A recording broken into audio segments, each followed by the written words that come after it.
Olá, vamos iniciar novamente a etapa 1, aula 27, e hoje nós vamos estudar um pouquinho sobre o relevo.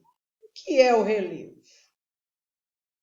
O relevo corresponde às variações, formas que se apresentam sobre a camada superficial da Terra.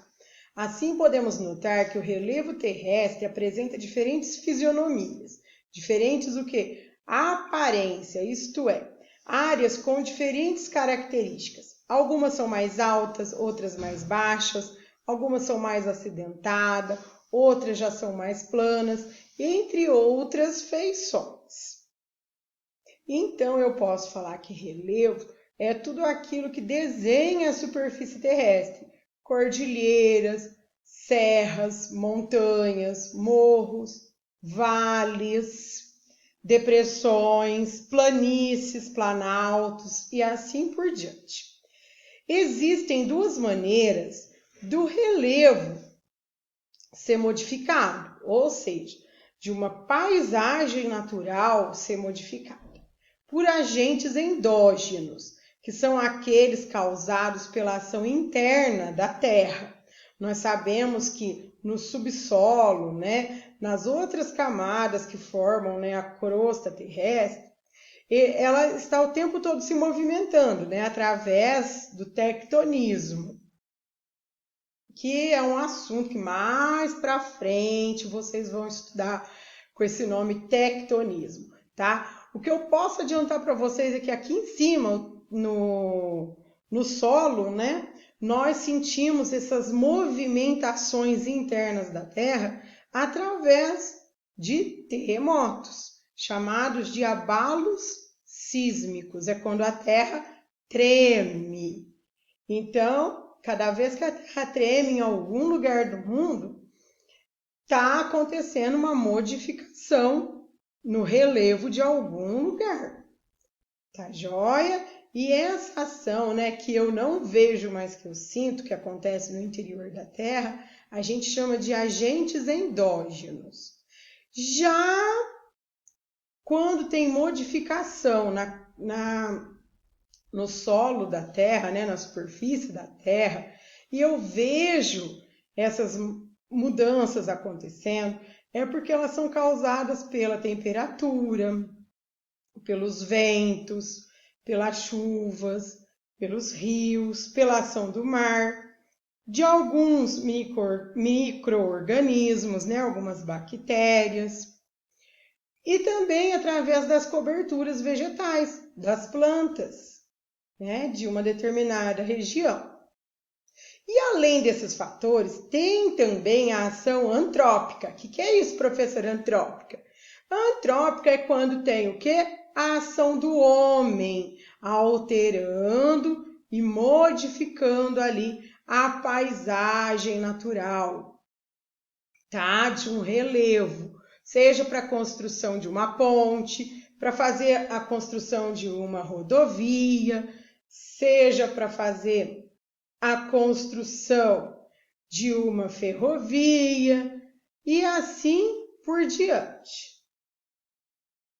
Lembrando, também os agentes, que eu vejo agindo, modificando a paisagem natural, modificando o relevo, eu chamo eles de agentes exógenos, tá? Porque eles agem por fora, eu consigo vê-los. Bom, e ao longo do tempo, muitos estudos foram sendo realizados e resolveu-se classificar as formas de relevo. Então, eu posso classificar as formas de relevo como montanhas, planaltos, planícies, depressões, vales e tem muito mais. As montanhas são as formas de relevo mais elevadas, mais altas. Elas têm o quê? Uma grande altitude em comparação com as demais formações do relevo, Quando você compara uma montanha com um planalto, a montanha é muito mais alta do que o planalto. E quando eu tenho várias montanhas formando cadeias, eu tenho exemplos de cordilheiras. Como, por exemplo, já viram falar da Cordilheira dos Andes, que fica aqui na América do Sul, e na Cordilheira do Himalaia, que fica na Ásia. Observe essa imagem que bonita. Nela que eu tenho o quê? Montanhas. São, olha, veja bem, são elevações bem altas, né? De grande altitude, de grande altura. E como aqui eu tenho várias montanhas e montanhas que são muito altas, eu chamo de cordilheira. Olha que bonita. Se eu não estiver enganada, aqui é parte da Cordilheira dos Andes. Agora nós vamos falar de montanhas menores, tá? Que formam as serras. Normalmente as serras são mais compridas do que largas e designam cadeias de montanha cuja altitude varia de 400 a 3.000 metros. Recebe esse nome porque seus terrenos são acidentados, com fortes desníveis e muitos picos, assemelhando-se a uma serra. Sabe aquela serra de serrote, de serrar? Então, lembrando, não vá confundir cordilheiras com serra, tá? As duas são formadas por montanhas, mas o que diferencia a cordilheira das serras é o quê? É a altitude, é a altura das montanhas, tá? Na cordilheira, as montanhas passam de 3.000 metros, tá bom? Olha que lindo essa imagem, ó, da Serra da Mantiqueira. Várias montanhas, mas montanhas bem menores, né? De altitude mais baixa do que as que a gente viu na imagem da Cordilheira dos Andes agora há pouco. E aqui, novamente, definindo para a gente o que é uma cordilheira. Assim como a serra, também representa uma cadeia de montanhas, a cordilheira. Mas a sua área é bem mais extensa, justamente por contar com um número maior de montanhas envolvidas. E as montanhas são bem mais altas, né? Passam de 3.000 metros de altitude, de altura, vamos falar assim. E são formadas principalmente a partir do choque entre placas tectônicas, que ficam no subsolo, bem abaixo, né? É uma das camadas mais assim, acontece bem nas camadas profundas mesmo da Terra, tá? Esse choque aqui de placas tectônicas. E o exemplo aqui, ó, a Cordilheira dos Andes, a Cordilheira do Himalaia, os Alpes, os Montes Apalaches e os Pirineus. Observe novamente o conjunto de montanhas muito elevadas, elas são bem extensas, né? Formando aí a Cordilheira dos Andes. Olha que paisagem bonita de se ver. Agora nós vamos falar um pouquinho sobre os planaltos, também chamados de platôs. São definidos como áreas mais ou menos planas, então não é tão retinho não, e que apresentam médias altitudes. E geralmente são cercados por regiões mais baixas.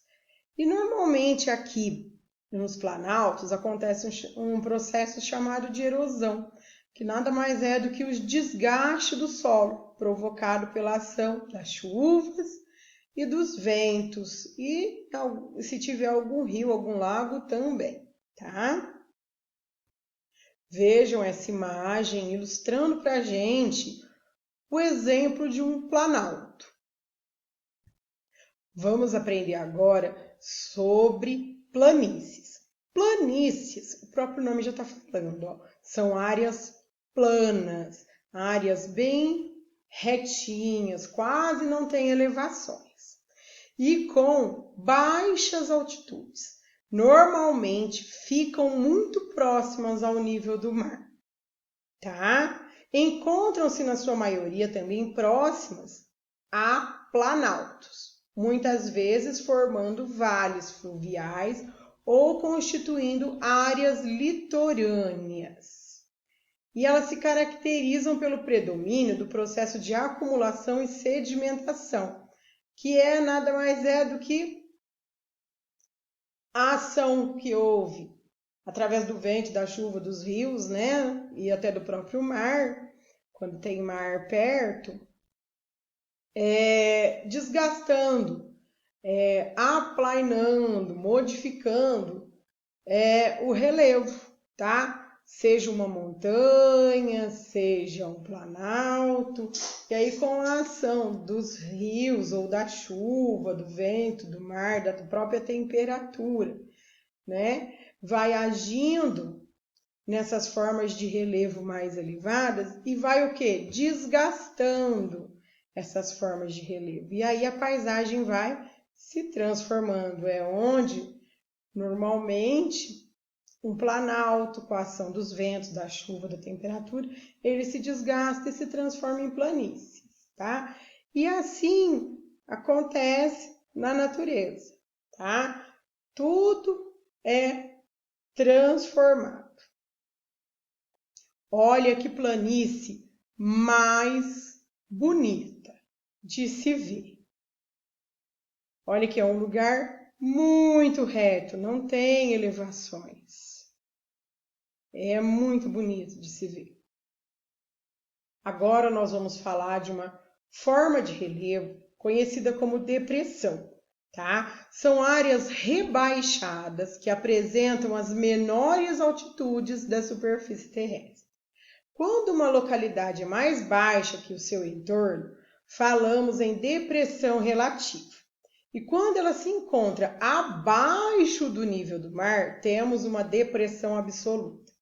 Um exemplo de depressão absoluta é o Mar Morto, que fica no Oriente Médio, tá bom? A altitude, né, que ela fica, na verdade a gente podia falar que a baixura que ela fica, né, brincando, a grosso modo, ela fica abaixo do nível do mar, 396 metros abaixo do nível do mar. Tá? Então, por isso que ela é chamada de depressão absoluta, porque ela fica bem embaixo mesmo. Ó, observe aqui nessa imagem, ó, veja aqui, ó, tenho aqui um planalto, né? E aqui eu tenho uma depressão, que fica, né? Você percebe que é uma área bem rebaixada, tá joia? Então, essa área aqui, ó, bem rebaixada, eu chamo de depressão. E aqui eu tenho uma depressão relativa, tá? Por quê? Porque ela está acima do nível do mar. Então, para finalizar, as formas de relevo compõem a paisagem natural. E essa paisagem natural, ela pode ser modificada ou pelas forças da natureza ou pelas mãos do homem. Espero que vocês tenham gostado dessa aula. Até a próxima!